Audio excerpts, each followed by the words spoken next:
आप देख रहे हैं यूट्यूब चैनल मैथ मतलब मस्ती। इस चैनल पर आज बिहार एसएससी इंटर लेवल के लिए एक मॉडल प्रैक्टिस सेट कंप्लीट होगा और यह सेट जो है किरण प्रकाशन से लिया गया है।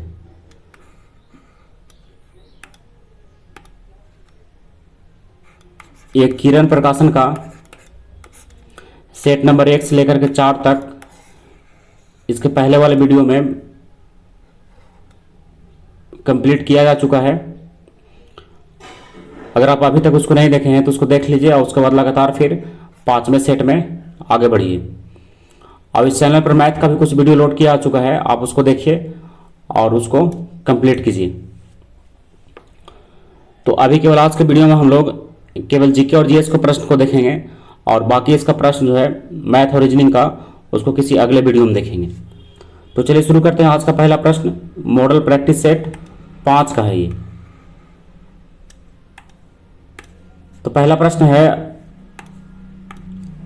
ISWM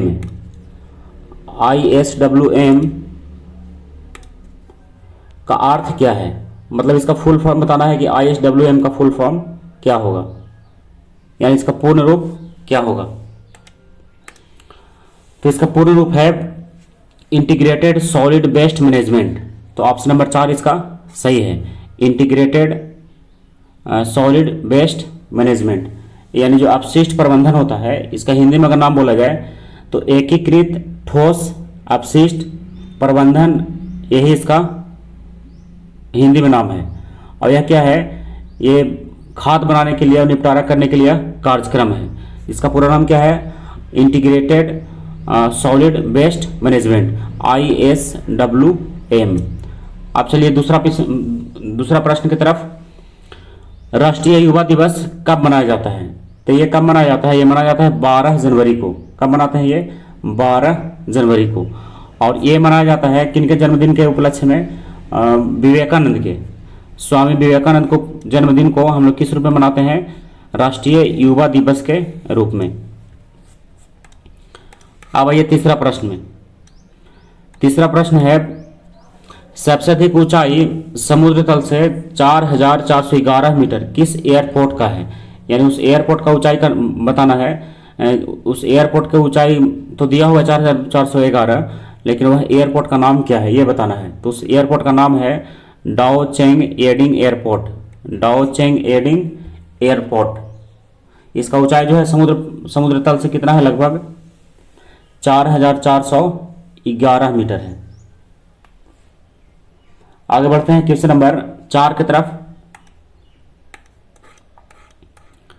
क्वेश्चन नंबर 4 है वन्य जीव अधिनियम 1972 के अधीन किस जीव का संरक्षण किया जाता है? वन्य जीव अधिनियम 1972 के तहत किस जीव का संरक्षण किया जाता है? तो किसका किया जाता है? शाही का। किसका? शाही का। अब आइए 5वें प्रश्न में। भारतीय संविधान के अनुच्छेद में यह घोषणा की गई है कि इंडिया अर्थात भारत क्या है?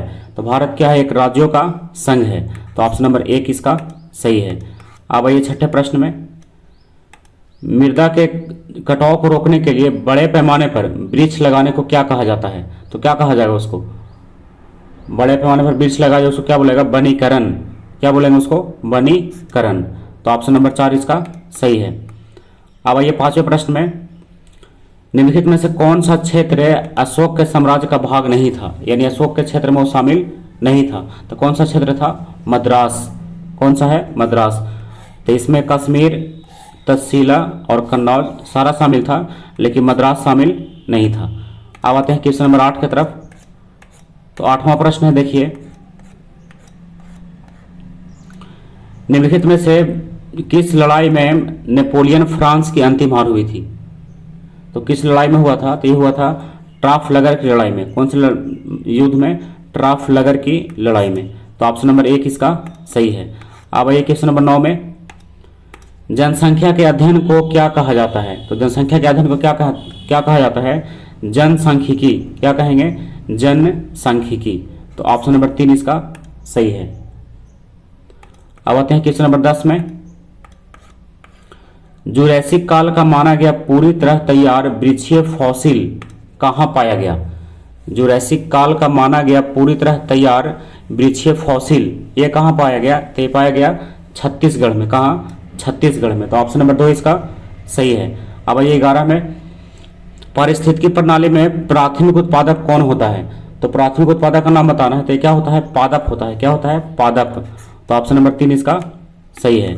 अब आइए क्वेश्चन नंबर 12 में, उपराष्ट्रपति। तो उपराष्ट्रपति के बारे में 4 पॉइंट दिया हुआ है, ये चारों में कौन सा सही है? तो इसमें अगर ध्यान से देखा जाए तो ऑप्शन नंबर 4 इसका सही है कि सांसद नहीं होता, यानी संसद का सदस्य नहीं होता है। कौन? उपराष्ट्रपति। उपराष्ट्रपति जो है संसद का सदस्य नहीं है। तो इसका अनुच्छेद 66 में चर्चा किया गया है कि जो उपराष्ट्रपति होगा यह किसी सदन या विधानमंडल या किसी संसद का कहीं का सदस्य नहीं होगा। कौन? उपराष्ट्रपति। तो ऑप्शन नंबर 4 इसका सही है कि सांसद नहीं होता, यानी संसद का सदस्य वो नहीं होता है। अब ये क्वेश्चन नंबर 13 में, गवर्नमेंट ऑफ इंडिया एक्ट 1935 किस पर आधारित था? तो ये किस पर आधारित था? ये आधारित था साइमन कमीशन के अनुसार। किसके अनुसार? साइमन कमीशन के अनुसार। तो ऑप्शन नंबर 1 इसका सही है। अब ये 14 प्रश्न में, राजीव गांधी अंतर्राष्ट्रीय विमानपत्तन कहाँ स्थित है? तो ये पतन कहाँ है? ये है हैदराबाद में। कहाँ है ये? हैदराबाद में। अंतर्राष्ट्रीय हवाई अड्डा है और ये है हैदराबाद। अब ये 15 में, वर्ष 1914 में भारतीय राष्ट्रीय दल की बर्लिन में स्थापना किसने की थी? 1914 में। ऑप्शन 1 में है सुभाष चंद्र बोस और 2 में है WC बनर्जी और इसका तीसरा ऑप्शन है सुरेंद्रनाथ बनर्जी। इसका चौथा है चंपाक्रमन पिल्ले। इसका स्थापना जो किसने किया था? तो ये किया था किसने? चंपाक्रमन पिल्ले ने। तो ऑप्शन नंबर 4 इसका सही है। अब ये 16 प्रश्न में, भारत की प्रथम महिला शासक कौन थी? तो प्रथम महिला शासक कौन थी? रजिया सुल्तान। कौन थी? रजिया सुल्तान। तो ऑप्शन नंबर 3 इसका सही है। तो ये रजिया सुल्तान जो है 1236 से लेकर के 1240 तक दिल्ली की गद्दी पर बैठी थी। कौन? रजिया सुल्तान। 1236 से 1240 तक। अब आइए प्रश्न संख्या 17 में।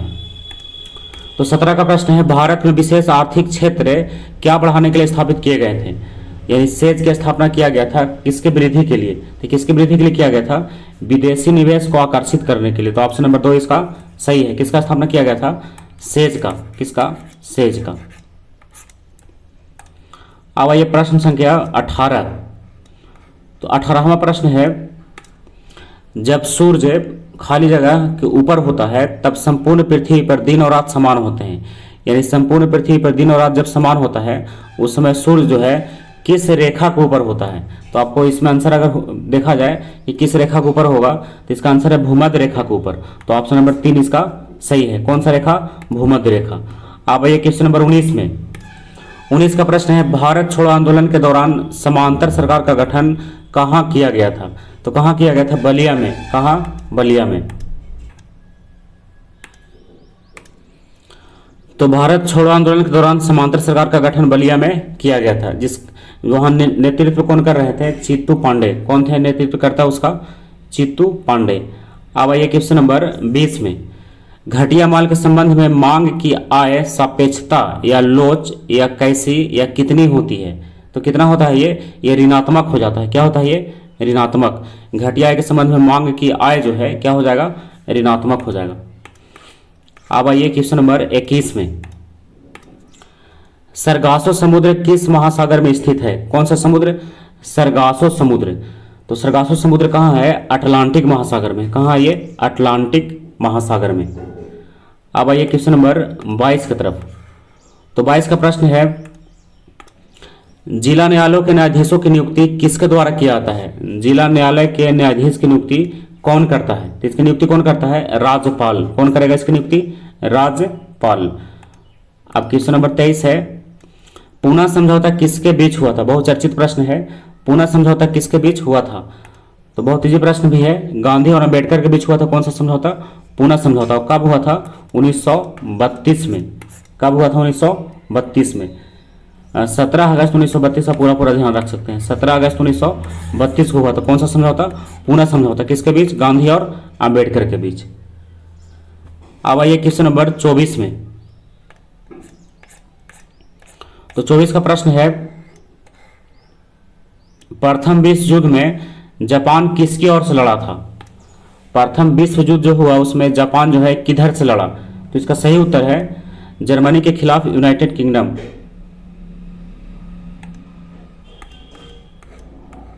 देखिए क्या कह रहा है, ऑप्शन नंबर 4 इसका सही है, जर्मनी के खिलाफ यूनाइटेड किंगडम के साथ था। कौन कौन था इसके साथ?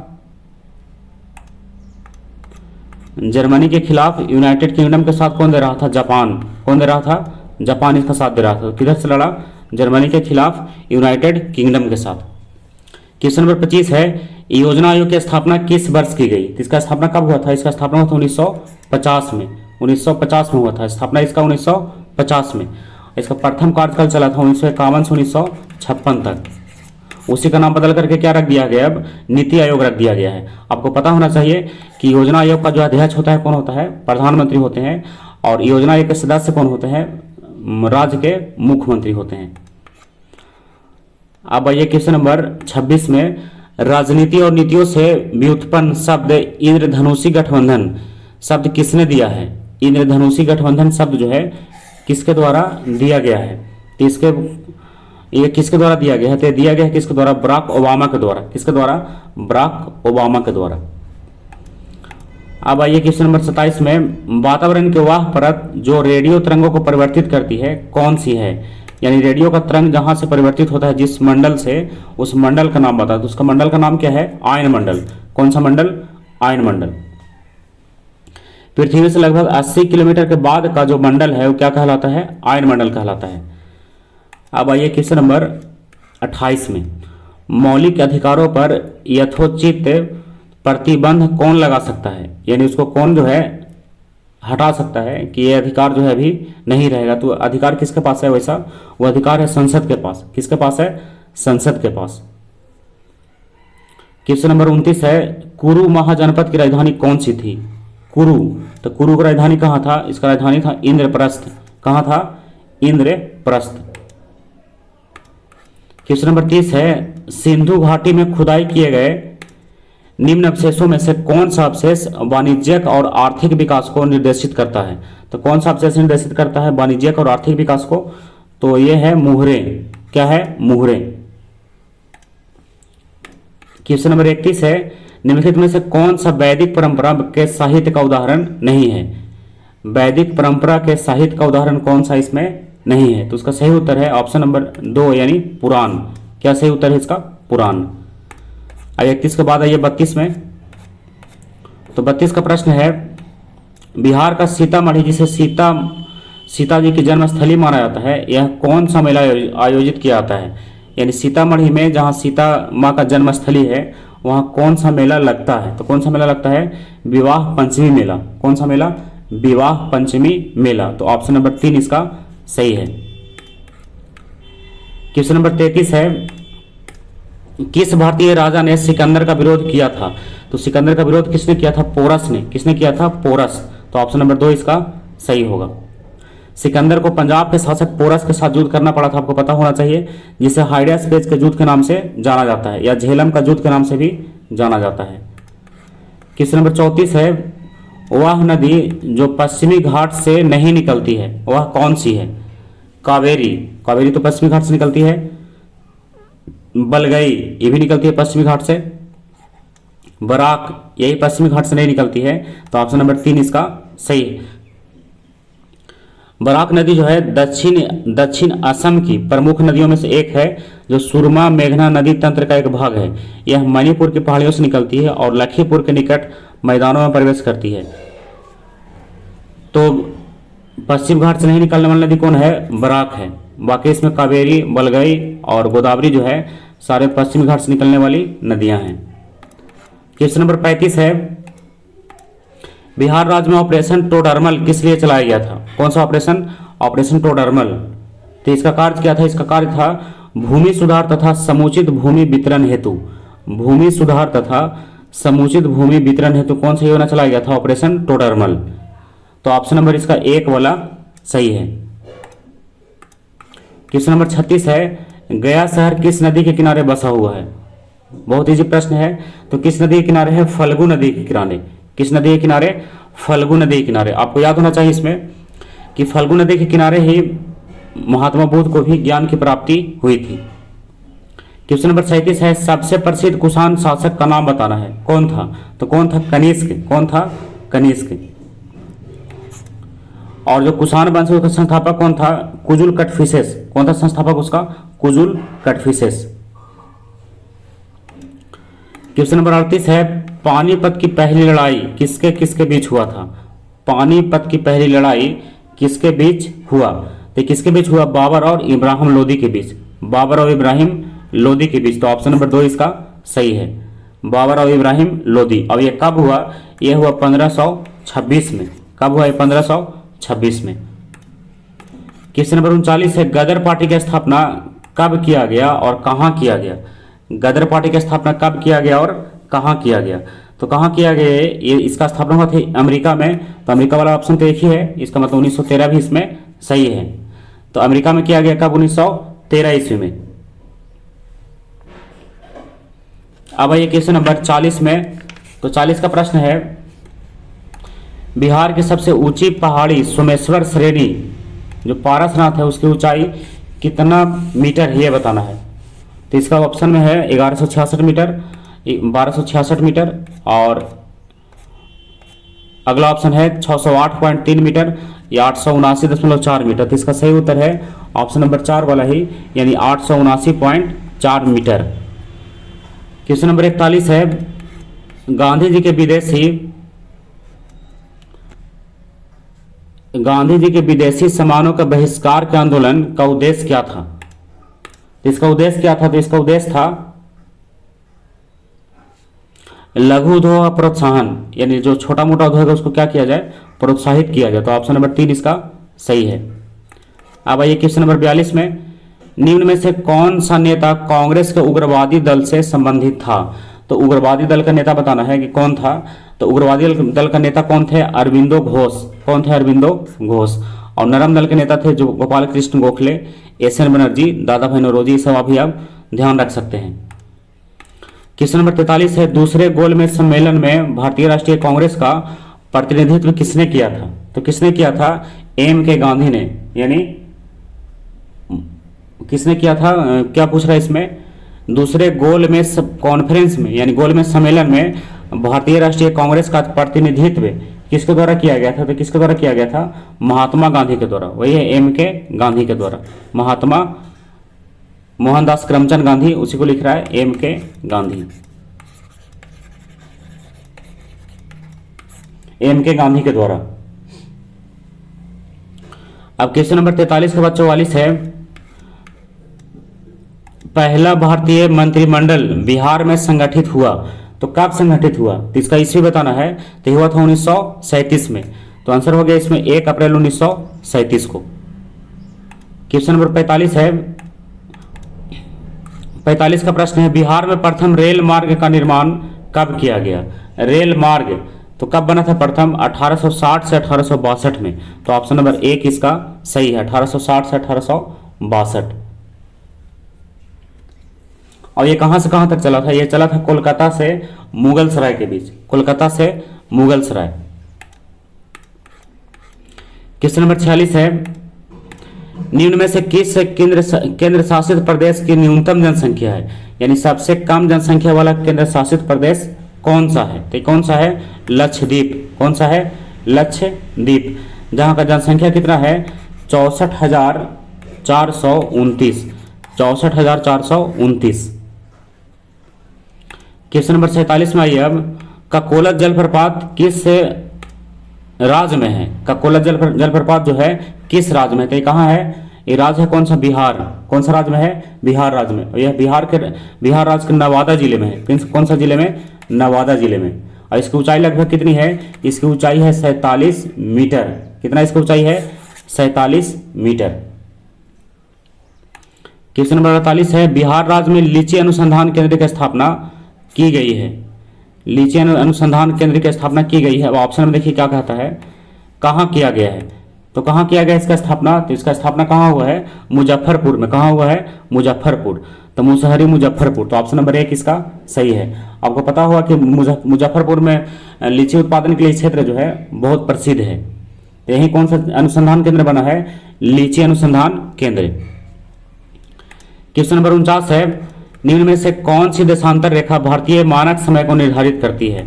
तो मानक समय को निर्धारित करने वाली रेखा का नाम बताना है। तो रेखा है 82.5 डिग्री ईस्ट। तो ऑप्शन नंबर 4 इसका सही है, 82.5 डिग्री ईस्ट यानी 82.5 डिग्री। क्वेश्चन नंबर 50 है, कबड्डी लीग के पहले विजेता कौन थे? कबड्डी लीग के पहले विजेता का नाम बताना है। तो उनका नाम क्या है? Jaipur pink panthers. क्या नाम है? Jaipur pink panthers. और ये 2014 के विजेता हैं। कब के हैं? 2014 के। अब आइए 51 में। तो 51 से जीएस का प्रश्न शुरू हो रहा है। सेंटीग्रेड तथा फ़ारेनहाइट तापमान किस अंश पर एक समान होता है? यानी एक समान जो है कितना डिग्री पर दोनों होता है? तो कितना डिग्री पर होता है? -40 डिग्री पर। कितना डिग्री पर? -40 डिग्री पर। दोनों तापमान जो है बराबर होता है, सेंटीग्रेड या तो फिर फ़ारेनहाइट का। क्वेश्चन नंबर 52 है, वह गुण कौन सा है जो प्रकाश तरंग में दिखता है पर ध्वनि तरंग में नहीं दिखता है? यह गुण क्या है? तो यह गुण है ध्रुवन। कौन सा गुण है? ध्रुवन। क्वेश्चन नंबर 53 है, माइक्रोफोन एक उदाहरण है या उपकरण है जो बदलता है किसमें किसको बदलता है? तो ये किसमें बदलता है? यह ध्वनि सिग्नल को धारा सिग्नल में बदलता है। किसमें? ध्वनि सिग्नल को धारा सिग्नल में। तो ऑप्शन नंबर 1 इसका सही है। अब आइए 54 में, किसी सिग्नल के तरंग रूप का अध्ययन किसके द्वारा किया जा सकता है? तो किसके द्वारा किया जाता है? किया जा सकता है स्वर मापी या सोनोमीटर के द्वारा। किसके द्वारा? स्वर मापी या सोनोमीटर के द्वारा। क्वेश्चन नंबर 55 है, मनुष्य को ध्वनि कंपन की अनुभूति किस आवृत्ति सीमा में होती है? तो उस आवृत्ति सीमा का नाम बताना है। तो कितना के बीच होता है ये? 20 हर्ट्ज से 20,000 हर्ट्ज के बीच। मतलब मनुष्य जो है इतना के बीच आवाज़ को आसानी से सुन सकता है, यानी उसके कान के लिए ठीक ठाक है। कितना? 20 हर्ट्ज से 20,000 हर्ट्ज तक। आपको पता होगा कि 20 हर्ट्ज से नीचे वाले ध्वनि को हम लोग सुन नहीं सकते हैं, और 20,000 से ऊपर वाला ध्वनि है उसको भी हम लोग नहीं सुन सकते हैं। सुन सकते हैं, अगर सुन भी ले तो उसमें हानि हो सकता है। उसको कहा जाता है प्राश्रव्य तरंगे या प्राश्रव्य ध्वनि। कौन सा ध्वनि? प्राश्रव्य, जो 20,000 हर्ट्ज से ऊपर होता है। अब क्वेश्चन नंबर 56 है, विद्युत चुंबकीय विकिरण के लिए उनके बढ़ते हुए तरंगदैर्घ्य के क्रम में सही विन्यास बनाइए। तो इसका सही विन्यास यानी सही इसको मिलाना है कि कौन सा विन्यास इसमें सही है। तो देखिए, इसको अगर ध्यान से मिलाया जाए तो इसमें इसका सही ऑप्शन चौथा है, एक्सरे किरण और फिर अवरक्त किरण, फिर दृश्य किरण और फिर जो है सूक्ष्म तरंगे। तो ये ऑप्शन नंबर 4 इसका सही है। क्वेश्चन नंबर 57 है, पदार्थ की तरंगे किस प्रकार की होती है? पदार्थ की तरंगे किस प्रकार की होती है?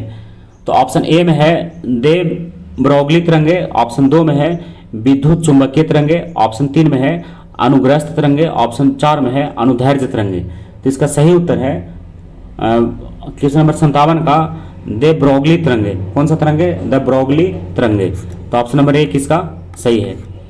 अब आइए 58 में, निम्नलिखित में से कौन सा शैवाल के 3 प्रमुख वर्गों में से नहीं है? तो 3 प्रमुख वर्गों में से कौन नहीं है? जिम्नोस्पर्म। कौन सा? जिम्नोस्पर्म।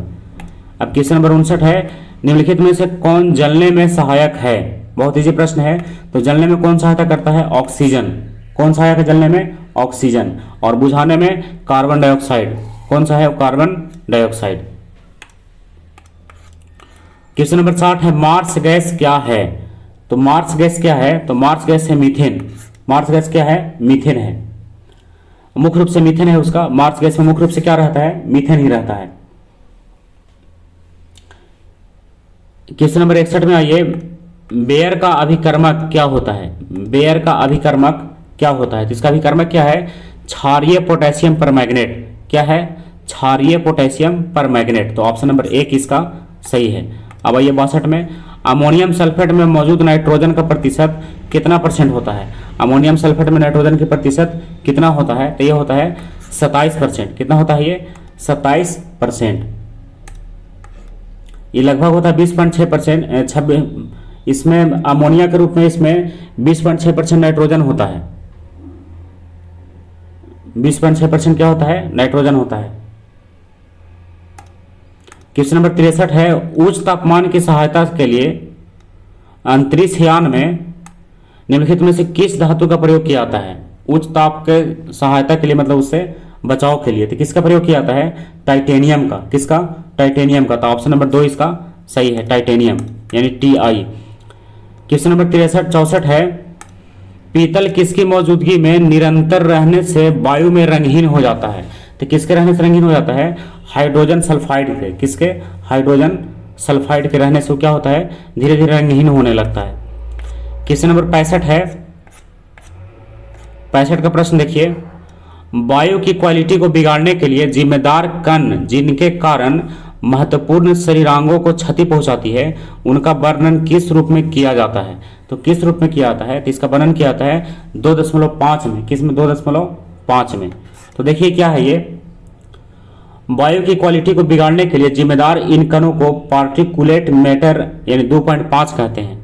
पार्टिकुलेट वही लिख रहा है पीएम, पार्टिकुलेट मैटर क्या कहते हैं, 2.5 कहते हैं, जिनकी चौड़ाई 2.5 माइक्रोन या इससे कम होती है। इस प्रकार के कण श्वसन तंत्र में प्रवेश पाकर फेफड़ों को हानि पहुंचाते हैं। इन महीन कणों के संपर्क के कारण कई अल्पकालिक स्वास्थ्य समस्याएं भी उत्पन्न होती है, जैसे आंख, नाक, गले, फेफड़े में जलन और खांसी, छींक, सांस की तकलीफ। ये सब क्या है, इसका मुख्य क्षति है, मतलब इससे नुकसान है। क्वेश्चन नंबर 66 है, पारिस्थितिकी प्रणाली में प्राथमिक उत्पाद कौन है। पारिस्थितिकी प्रणाली में प्राथमिक उत्पाद कौन है, अब ये प्रश्न पहले भी आया था। क्या है उत्पाद प्राथमिक, पादप। क्या है, पादप। क्वेश्चन नंबर 67 है, भूमिगत जल के प्रवाह के साथ नीचे की ओर बहने वाले प्रदूषकों को क्या कहते हैं।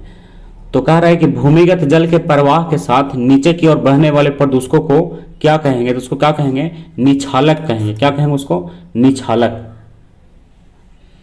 क्वेश्चन नंबर 62 में आइए, ग्रीन हाउस गैसों की अवधारणा किसकी थी। तो ग्रीन हाउस गैस की अवधारणा जो दिया गया है वो किसके द्वारा दिया गया है, ये इसमें पूछ रहा है। तो जोसेफ फ्यूरियर। किसके द्वारा, जोसेफ फ्यूरियर के द्वारा। और आपको एक चीज और पता होना चाहिए कि ग्रीन हाउस गैस किसको कहा जाता है, मुख्य रूप से CO2 को, यानी कार्बन डाइऑक्साइड को। क्वेश्चन नंबर 69 है, प्रदूषित वातावरण से छोड़े गए विविक्त पदार्थ को प्रायः किस प्रक्रिया के दौरान फिल्टर किया जाता है।